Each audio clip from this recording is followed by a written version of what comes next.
আল্লাহর খলিল ইব্রাহিম আলাইহিস সালাম আমাদের মতো সমাজ ব্যবস্থা পায় নাই। আমরা জন্মের পরে আমাদের কানের ভেতরে আজান দিয়েছে কে? একামত দিয়েছে কে? আমাদের বাপদাদারা আমাদের কানে আজান দিয়েছে কি? দেয় নাই। আমাদের জন্মের পরেই তো আজান, একামত, বাড়ির পাশে মসজিদ, প্রতিদিন আজান, জুমার খুতবা, প্রতি মাসে মাসে তাফসিরুল কোরআন মাহফিল, মসজিদ, মিনারা, অভাব নাই। ঠিক কিনা বলেন? আপনি যেই সুন্দর ইসলামিক এনভায়রনমেন্ট পেয়েছেন, আমাদের ইব্রাহিম খলিল উনিও কি এরকম পেয়েছিলেন? হ্যাঁ, উনি জন্মের পর পরে ওনার কানে আজান দিছে কেউ? আমার প্রিয় ভাইরা, আগা গোড়া একটা শিরকি পরিবেশ উনি জন্মগ্রহণ করেছে। উনি ছাড়া ওই তল্লাটে একজনও আল্লাহর উপর বিশ্বাসী নাই। কল্পনা করতে পারেন? গোটা তল্লাটে, গোটা দেশে বিশ্বাসী মুমিন, আল্লাহর উপর বিশ্বাস স্থাপনকারী কয়জন? সবাই বলেন কয়জন? বাকি সব মুশরিক। বাকি সব মুশরিক নিজের সাথে নিজে শক্ত বোঝাপড়া করে, অ্যানালজি করে, সেলফ কনভারসেশন করে উনি মহা সত্যের সন্ধান পেয়েছে। উনি আকাশের তারা দেখে ভাবে মনে হয় এটাই আমার খোদা। পরে দেখে তারা নাই, মনে মনে বলে না তাইলে এটা না। আবার চাঁদ দেখে বলে চাঁদটা বড় মায়া লাগে, মনে হয় এটাই আমার রব। পরে দেখে চাঁদও নাই, কয় না এটা না। এরপরে দ্বীপ প্রহরের জলজলে সূর্যটা খাঁ খাঁ করে গোটা পৃথিবীটারে রৌদ্র দিয়ে তাতিয়ে রাখে। তিনি ভাবলেন মনে হয় এটাই আমার রব, কারণ এটাই তো সবচেয়ে বড়। কিন্তু বিকেল বেলা ওই সূর্যটাও যখন চলে যায়, সাইয়েদনা ইব্রাহিম বলে না এটাও তো নাই। আমার খোদা যদি আমারে ছেড়ে চলে যায়, বিপদে পড়লে আমারে উদ্ধার করবে কে? এভাবে নিজের সাথে অ্যানালজি, সেলফ কনভারসেশন করতে করতে করতে তিনি মহা সত্যের সন্ধান পেয়েছেন। সুবহানাল্লাহ পড়েন। সব শেষে তিনি ডিসিশন নিয়ে ঘোষণা দিলেন, ইন্নী ওয়াজ্জাহাতু ওয়াজহিয়া লিল্লাযী ফাতারাস সামাওয়াতি ওয়াল আরদা হানিফান ওয়া মা আনা মিনাল মুশরিকিন। নিশ্চয় আমি এমন সত্তার দিকে মনোনিবেশ করলাম, মুখাপেক্ষী হলাম, যিনি আকাশ বানিয়েছেন, জমিন বানিয়েছেন, আমি মুশরিক নই। সুবহানাল্লাহ। পারতেন? আপনি পারতেন? কেউ নাই, লক্ষ লক্ষ মুশরিক, আপনি একা। ওনার মতো এরকম বিচক্ষণতা দিয়ে আল্লাহরে খুঁজে পাইতে পারতেন আপনি? কি নবী ছিল, আল্লাহকে খুঁজে পেয়েছে। যখন আল্লাহর ইবাদত শুরু করলো, এই কথা ছড়ায় পড়লো চারদিকে। নমরুদ সাইয়েদনা ইব্রাহিমকে ডেকে পাঠালেন। নমরুদ বলে, ইব্রাহিম তুমি নাকি মূর্তির পূজা না করে কোন নতুন রবের ইবাদত করো, কে তোমার রব? সাইয়েদনা ইব্রাহিম বললেন, রব্বি আল্লাযী ইউহয়ী ওয়া ইউমীত, আমি এমন রবের ইবাদত করি যিনি জীবন দেন, যিনি মৃত্যু দেন। নমরুদ বলে, তাই নাকি? তোমার রব জীবন দেয়, মৃত্যু দেয়? আর এটা তো আমি দেই, আমিও তো জীবন দেই, আমিও তো মৃত্যু দেই। সাইয়েদনা ইব্রাহিম বললেন, কেমন করে তুমি জীবন দাও, মৃত্যু দাও, একটু দেখাও তো। নমরুদ জেলখানা থেকে দুজন কয়েদিকে ডেকে আনলো। কয়েদি এনে অর্ডার করলো, একটাকে এখনই শিরোচ্ছেদ, হেড অফ, ডেথ পেনাল্টি, মৃত্যুদণ্ড দেয়া হলো, ফিনকি দিয়ে রক্ত বেরোলো। নমরুদ বলে, দেখো দুজনকে ধরে আনলাম, একজন কয়েদিকে দিলাম ডেথ পেনাল্টি, মৃত্যুদণ্ড, ওরে মৃত্যু দিলাম। আরেকজন যে দাঁড়িয়ে আছে, চাইলে ওরেও আমি মৃত্যুদণ্ড দিতে পারি, কিন্তু না, ওরে আমি দিব না, ওরে আমি বাঁচাইয়া দিলাম, ছেড়ে দিলাম, মানে জীবন দিলাম। দেখো ইব্রাহিম, তোমার চোখের সামনে একজনরে মৃত্যু দিলাম, আরেকজনরে জীবন দিলাম। আপাত দৃষ্টিতে তাই তো, একজনরে তো জীবন দিল, আরেকজনরে মৃত্যু দিল। সাইয়েদনা ইব্রাহিম এবার বিপাকে পড়ে গেলেন। কিন্তু এক একজন নবীকে আল্লাহ এমন উইজডম, বিচক্ষণতা দিয়ে এই জমিনে পাঠিয়েছেন। মুহূর্তের মধ্যে আল্লাহর খলিল ইব্রাহিম বললেন, ফাইন্নাল্লাহা ইয়াতি বিশ-শামসি মিনাল মাশরিকি ফাতি বিহা মিনাল মাগরিব ফাবুহিতাল্লাযী কাফার।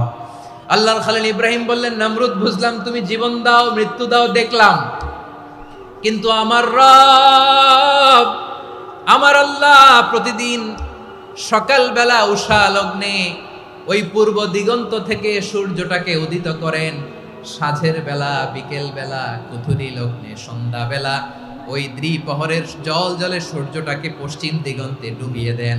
মানে সকালবেলা পূর্ব দিক থেকে উদিত করা সূর্যটাকে পশ্চিম দিকে বিকেলে তিনি ডুবিয়ে দেন। তুমি যদি পারো ওই সূর্যটাকে পশ্চিম দিক থেকে উদিত করে পূর্ব দিকে ডুবিয়ে দাও। সুবহানাল্লাহ পড়বেন না? দেখেন, ইনস্ট্যান্ট ইন্টেলেক্ট, মুহূর্তে বিচক্ষণতা, উইজডম কাকে বলে? নমরুদ পারবে? নমরুদের বাপ পারবে? ওর দাদা, ওর 14 গোষ্ঠী, গোটা বিশ্বের সব ক্ষমতাধর রাষ্ট্রনায়করা একসাথে হলে পারবে?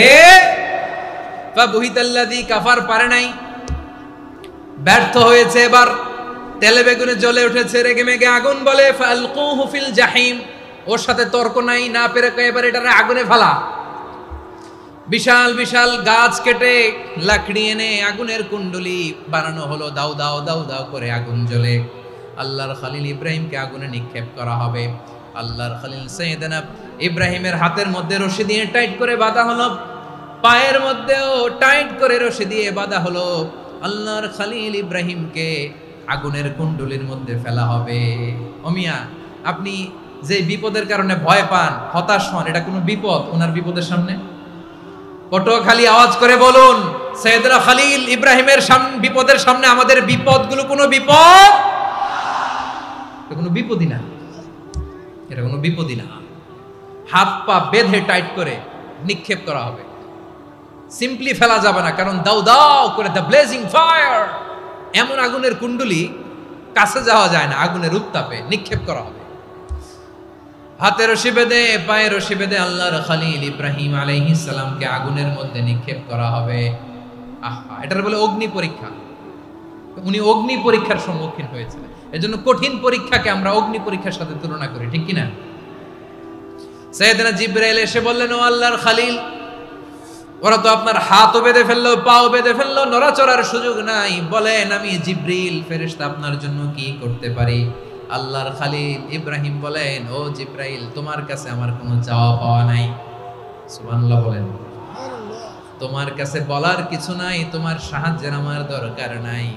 সাইয়েদনা ইব্রাহিম আলাইহিস সালামকে হাতে পায়ে রশি বেঁধে, হাত পা বাঁধা অবস্থায় জ্বলন্ত অগ্নিকুণ্ডে যখন নমরুদের দলবল নিক্ষেপ করবে, আল্লাহর খলিল কিভাবে নিজেকে আল্লাহর কাছে সঁপে দিয়েছেন, পটুয়াখালীর ভাইরা খেয়াল করে শুনুন। হাত পা বেঁধে আল্লাহর খলিলকে যখন নিক্ষেপ করা হবে, তিনি মুখ ফুটে বলে ফেললেন, হাসবুনাল্লাহু ওয়া নি'মাল ওয়াকিল। হাসবুনাল্লাহু ওয়া নি'মাল ওয়াকিল, আমার জন্য আল্লাহই যথেষ্ট, আমার জন্য আল্লাহই যথেষ্ট। তিনি আমার সবচেয়ে বড় গার্ডিয়ান, তিনি আমার সবচেয়ে বড় অভিভাবক। জিব্রাইলের সাহায্যে অফারকে ফিরিয়ে দিলেন। দুনিয়ার বুকে কারো কাছে কিছু বলেন নাই, মুখ ফুটে বলেছেন হাসবুনাল্লাহ। ও আমার পটুয়াখালীর প্রাণের ভাইয়েরা, খেয়াল রাখবেন, কোনো বান্দা তার হাতে থাকা সব চেষ্টাটুকুন করার পরে মুখ ফসকে মুখ দিয়ে যখন বলে ফেলে হাসবুনাল্লাহ, বান্দা যখন হাসবুনাল্লাহ বলে ফেলে, ওই ব্যাপারটা ডিল করার দায়িত্ব স্বয়ং আল্লাহ আরশের উপর থেকে নিয়ে নেয়। আপনি যখন বলে ফেলবেন হাসবুনাল্লাহ, এটা ডিলিং করবে কে তখন? চিল্লায় বলেন না, তিনি কে? বান্দা তার সাধ্যের সবটুকু চেষ্টার পরে নতজানু হয়ে যখন বলবে হাসবুনাল্লাহ, আল্লাহ তুমি আমার জন্য যথেষ্ট, নি'মাল ওয়াকিল, তুমি আমার শ্রেষ্ঠ অভিভাবক, তখন তার কি দরকার না দরকার এটা ডিল করে স্বয়ং আল্লাহ। নিক্ষেপ করা হলো সাইয়েদনা ইব্রাহিমকে অগ্নিকুণ্ডলিতে। হাজার হাজার মানুষের দৃশ্য দেখার জন্য জড়ো হয়েছে এরকম বিশাল ময়দানে। কিন্তু কি অবাক করা ঘটনা, সবাই ভয় পাচ্ছিল, না জানে কি হয়ে যায়। আল্লাহর খলিলকে যখন আগুনের কুণ্ডলিতে নিক্ষেপ করা হয়, আল্লাহর খলিল ইব্রাহিম আগুনের কুণ্ডলীর মধ্যে বসে বসে মানুষগুলোর দিকে তাকিয়ে হাসতে শুরু করে দেয়। কারণ আকাশ থেকে রব্বুল আলামিন স্পেশাল ভার্ডিক্ট নাজিল করেছেন, স্পেশাল হুকুম জারি করেছেন, কুলনা ইয়া নারু কুনি বারদান ওয়া সালামান আলা ইব্রাহিম। ও আগুন, খবরদার, সৃষ্টির শুরু থেকে তোকে একটা ধর্ম আমি বাতলে দিয়েছিলাম। তোর ধর্ম, আগুনের ধর্ম হলো যা পাবে জ্বালিয়ে সারখার করবে। আল্লাহ বলল, আগুন তোর ধর্ম দিয়েছিলাম, তুই সব জ্বালিয়ে পুড়িয়ে ছারখার করে দিবি, কিন্তু ক্ষণিকের জন্য আমি তোর জ্বালিয়ে দেওয়ার ক্ষমতাটাকে কেড়ে নিলাম, জ্বালিয়ে ভস্ম করে দেওয়ার ক্ষমতা আমি কেড়ে নিলাম। কুনি বারদান, ঠান্ডা হয়ে যা, কিন্তু এত বেশি ঠান্ডা হবি না আবার আমার ইব্রাহিমের জন্য সর্দি লেগে না যায়। সুবহানাল্লাহ, এত আস্তে বললে হবে? কুনি বারদান, বারদ মানে বরফ, ঠান্ডা, ঠান্ডা হ, কিন্তু এত ঠান্ডা হবি না যাতে আমার ইব্রাহিমের কষ্ট হয়। আগুন বলে, আল্লাহ একবার বললাম ঠান্ডা হ, আবার বলো এত ঠান্ডা হবি না যাতে খালিলের সর্দি না লাগে। কেমন ঠান্ডা হব, কেমন এনভায়রনমেন্ট তৈরি করে দেব বলো? আল্লাহ বললেন, সালামান আলা ইব্রাহিম, আমার খলিল, আমার কলিজা, আমার ইব্রাহিমের জন্য তুই জান্নাতের গুল বাগিচা হয়ে যা। ও ভাই, নবী মুসার মতো ঈমান হলে রাস্তা হবে সাগর জলে, নবী ইউসুফের মতো ঈমান হলে একে একে দরজা খোলে, নবী ইব্রাহিমের মতো ঈমান যদি আজও থাকে বিদ্যমান, অগ্নিকুণ্ডে দেখতে পাবে খুবসুরত এক ফুল ভাগা। কুলনা ইয়া নারু কুনি বারদান ওয়া সালামান আলা ইব্রাহিম। বান্দা যখন মুখ দিয়ে বলে হাসবুনাল্লাহ, আমার আল্লাহ আমার জন্য যথেষ্ট, এই বলে যখন নিজেকে সঁপে দেয়, তার কি লাগবে ওই দায়িত্ব স্বয়ং নিয়ে নেয় কে? সবাই বলেন, স্বয়ং নিয়ে নেয় কে? তাহলে আমার প্রিয় ভাইরা, বিপদের শুরুতেই আমরা বলবো ইন্না লিল্লাহ। শুরুতে কি বলবো? এরপরে যেই বাক্যটা পড়ে নিজের পরিস্থিতিকে আল্লাহর দরবারে সঁপে দিব, সেটা হচ্ছে হাসবুনাল্লাহ। সেটা কি?